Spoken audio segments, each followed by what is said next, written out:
You're a psychiatrist, and you're author of a theory. Here's what she's saying. First of all, white people are dying out. The conversation begins almost immediately in a weirdly short introduction of Dr. Frances Cress Welsing, a point on minority traits and a joke to calm the predominantly white audience. Into the next century, everybody on Earth may be of color. And we're scared about it.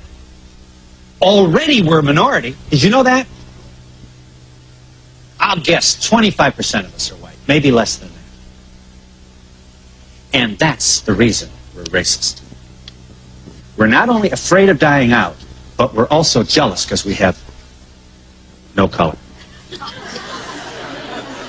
You're laughing. How come we spend so much time in the sun trying to get brown? Sensing the seriousness of the discussion, Phil Donahue then puts an effort to try and cover the joke he made for that time in the American history, as the conversation was about to take a whole different direction. And how do you explain? You believe we're racist? No, we're not racist. Yes, we are racist. What is this, an accident that all the cities are becoming blacker and blacker while the outer reaches of major metropolitan whiter and whiter? That's an accident? Oh, come on. When you get on an elevator and you're the only white person on the elevator, how do you feel? What'd she say? What'd she say? Frightened, she said? Oh, she's scared of elevators. Okay, here we go. Frances Cress Welsing, M.D. You are a Washington, D.C.-based psychiatrist, and you're author of the Cress, your middle name, we should say, Theory of Color, Confrontation, and Racism. You call racism white supremacy. To be sure, a provocative and controversial theory on skin color and oppression. Well, I'm ready. So is this mostly but not exclusively white audience. Let them have it, doctor. Boy, oh boy, you need an escort to get out of your speeches? No, now, let me just give you a little background. This paper was written approximately in 1969 and presented in 1970.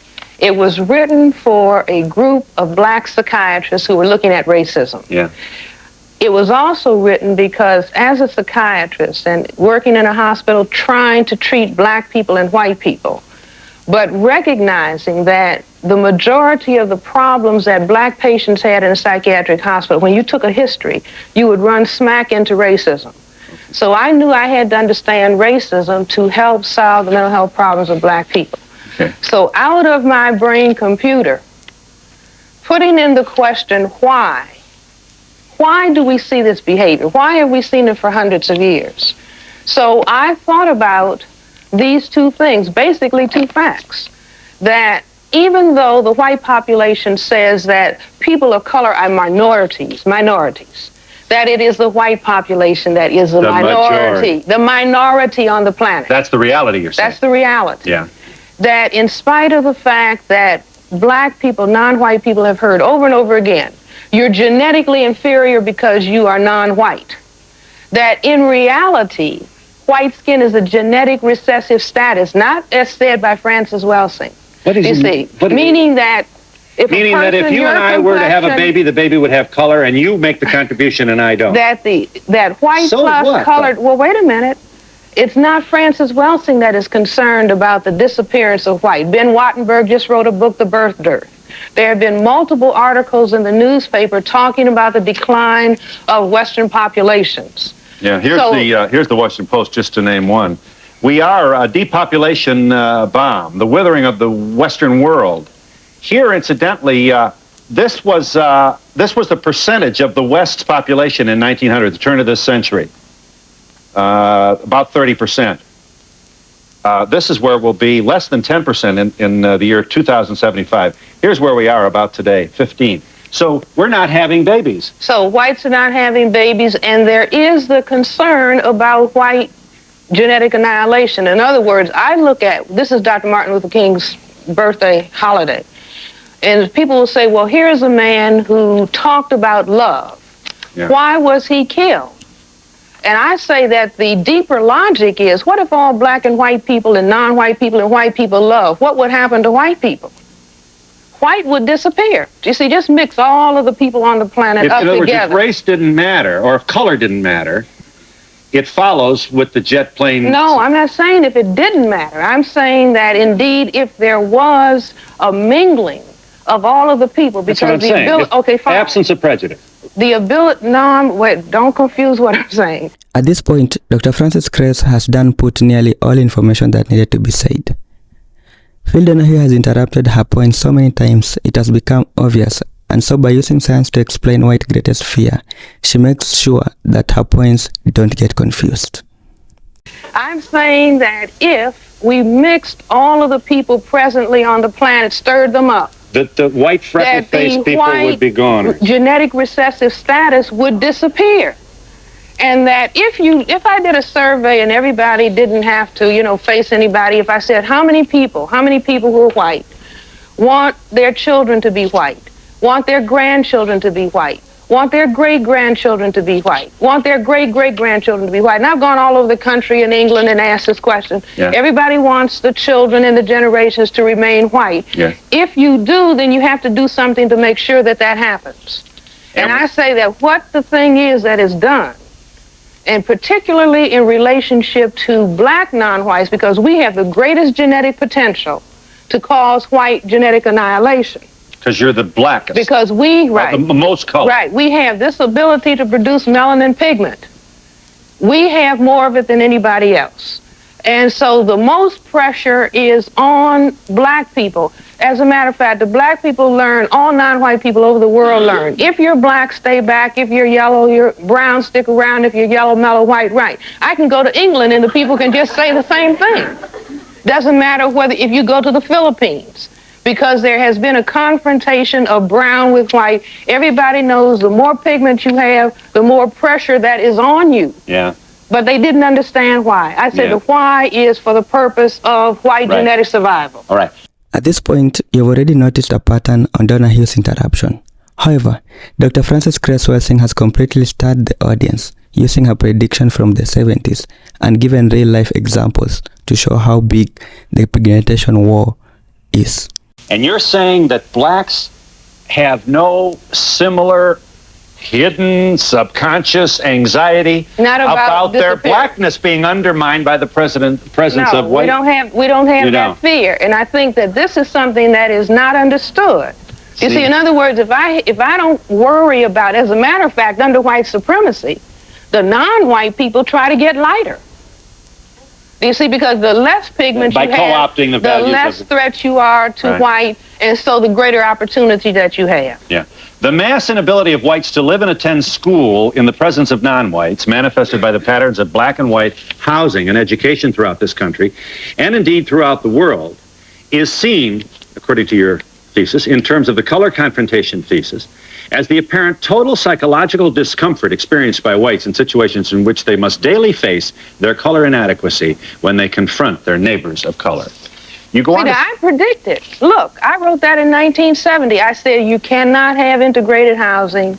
You cannot have integrated schools. You still believe that? Well, I mean, the evidence. I always look at the evidence. If Mr. Black and Mr. White live next door to each other, they have the same job, the same income, the same car, the same furniture. Yeah. They both walk out of the house in the morning. Good morning, Mr. Black. Good morning, Mr. White. Yeah. But Mr. White is still looking, but you've got something that I don't have. You're saying he's saying that He's subconsciously. saying, right. Now, wait a minute.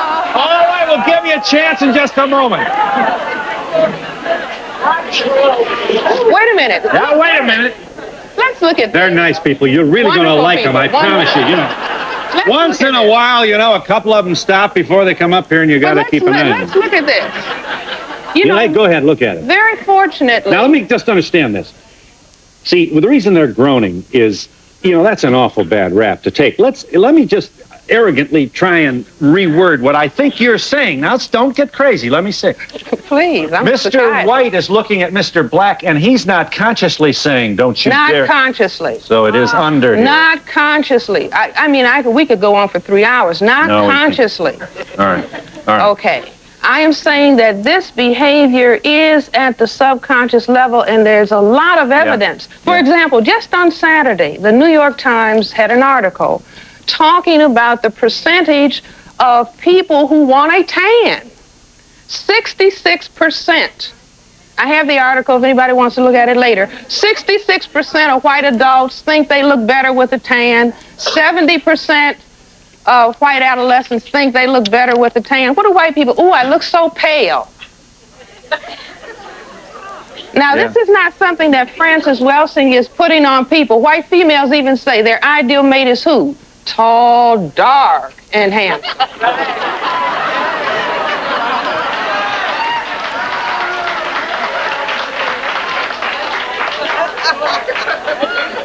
Now, Phil, I mean, wait a minute, just a minute. Donahue interrupts her again with a joke. That whites do indeed desire to have colored skin can be seen by anyone at the very first signs of spring or summer, when they begin to strip off their clothes as many pieces as the law will allow, often permitting their skins to be burned severely in an attempt to add some color to their white, pale, colorless bodies, rendering themselves vulnerable to the dreaded skin cancer in the process. Most cosmetics also are seen as an attempt to add color to their skin. Such coloring makeup is even now being provided for the white male. Well, guess who has you-know-what on at this moment?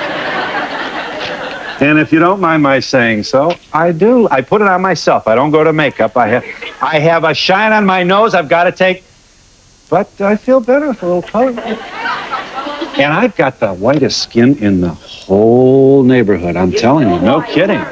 But Dr. Francis doesn't have it.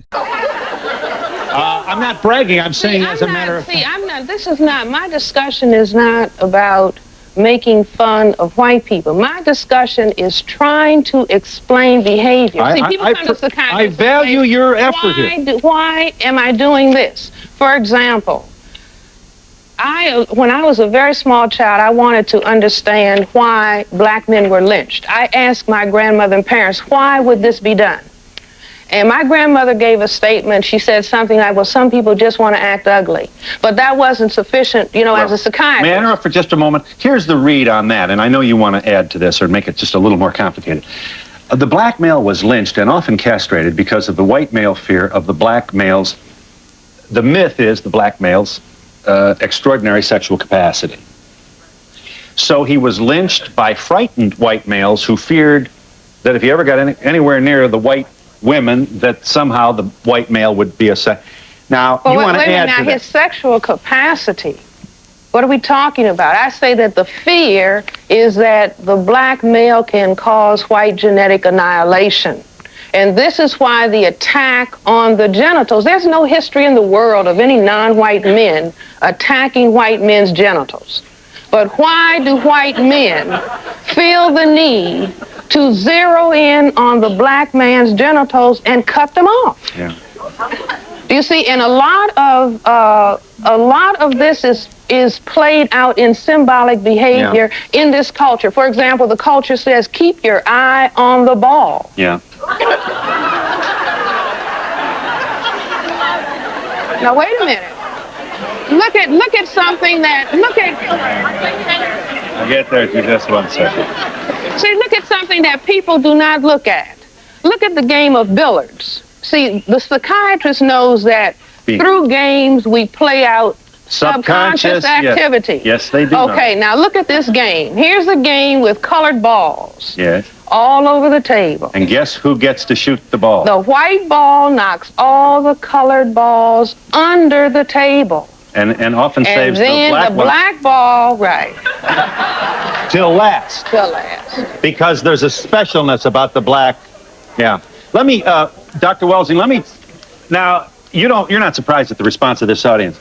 Just a couple of things here for the sake of our conversation. First of all, we welcome your contribution. That is, for what it's worth, I certainly do.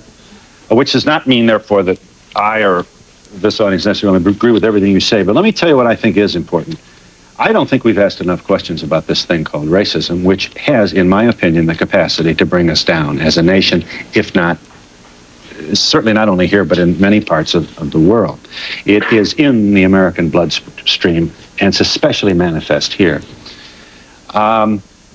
So good for you trying to figure this out, because it's my, no kidding, it's my opinion, not enough smart people are really speaking to the... We run away from this. Another point you make, you think the token black is an effort to assuage this hidden feeling that we have? Is that, how do you explain? Well, the token black, I mean, you might say that was under pressure. Do you see that you have to, the civil rights movement, you have to include some non-white people. But every effort is made to move around that. Mm-hmm. And I understand, I mean, it's tragic. Mm-hmm. And it's injustice. Yeah. And I'm not just saying here, I'm saying all over this planet, whether we're talking about South Africa. And see, one important example that people do a lot of surface talking about is the Holocaust. See how quiet it is? Well, the Holocaust in Germany was because what? Because the Semites of the Jewish religion were said by the Europeans to be non-white people. The Holocaust didn't just occur. So you think that there's Wait a minute. Do you see what I'm saying? If we have denial going on about this, all you have to do is look at what the Nazis are saying today. What the Klan is saying today. So you're saying anti-Semitism has the same root? If you read Hitler, if you read all the documentation... Anti-Semitism has pigmentation as it's under the... Had to do with the Semites. Look at the part of the world that the Semites come out of. I say that the word Semite comes from the Latin prefix semi, meaning half. Yeah. It's a word like mulatto.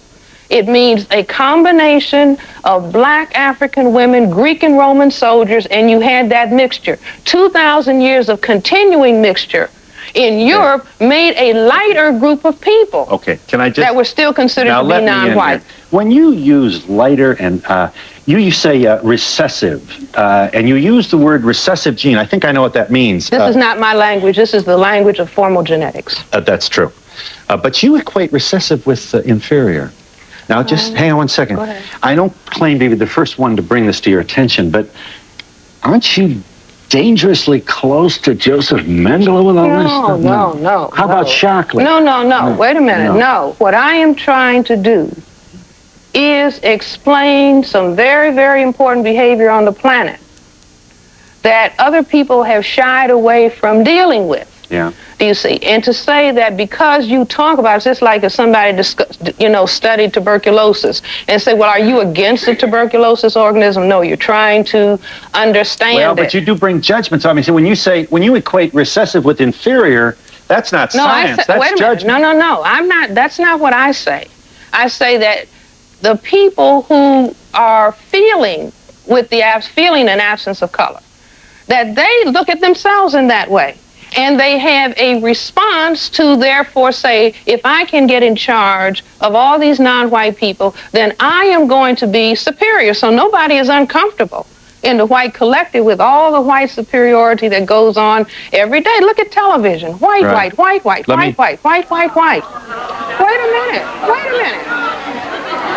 All right, I got it. Hold on a minute. All right, hang on just 1 second. Oh, my goodness. Hold 1 second. There are a couple of things which you, listen, there are people out there who say, look at all the progress we're making. Look at the Urban League report. I am not one of those people. Fine. Nevertheless, there are examples of integrated communities. Truly are. But see, the answer is not a question of are there a few black people living where white people live. The issue is that if we are going to have peace on the planet, there has to be justice. And white supremacy, where you have the tiniest number of people on the planet holding down the vast majority of people on the planet, happens to be the highest form of injustice. Yeah. And so if we are going to have peace, see, I'm not talking about destroy white people, I'm saying, but we do have to eliminate white supremacy. And I say in the back of that paper, the challenge to white behavioral scientists, help people who classify themselves as white become comfortable with their color and comfortable with their minority status, so that they are not feeling negative and then mistreating all of the people that they say are, non-white. Before we delve into our groundbreaking contributions, let's take a moment to explore Dr. Frances Cress Welsing's background. Born in Chicago in 1935, she pursued a career in psychiatry, driven by a passion to explore the intersection of race, psychology, and society. Dr. Frances Cress Welsing is perhaps best known for her groundbreaking theory known as the Cress theory of color confrontation. This theory posits that the global system of white supremacy is rooted in a fear of genetic annihilation among people of European descent. Dr. Welsing's theory challenged conventional notions of race and power dynamics, sparking critical discussions about the structural inequalities embedded within society. Throughout her career, Dr. Cress Welsing made significant contributions to the field of Afrocentric psychiatry.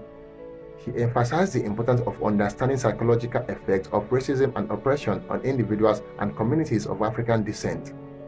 Dr. Welsing's work provided a framework for addressing the psychological impact of systemic racism and advocating for societal justice and equality. In addition to her academic pursuits, Dr. Cress Welsing was a prolific author and lecturer. Her seminal work, The Isis Papers, The Key to the Colors, remains a fundamental text in the study of race and psychology. Dr. Cress Welsing's legacy extends far beyond academia. Her courage, intellect, and unwavering commitment to justice have left an indelible mark on the struggle for racial equality and liberation. Dr. Welsing's teaching continues to resonate with people around the world, challenging us to confront and dismantle systems of oppression and work towards a more just and equitable society. As we reflect on the life and work of Dr. Cress Welsing, it is clear that our contributions have been monumental in advancing our understanding of race, identity, and power dynamics. Let's honor our memory by continuing the fight for equality and justice for all. Thank you for watching. Do not forget to like, subscribe. Until next time, cheers and have a good one.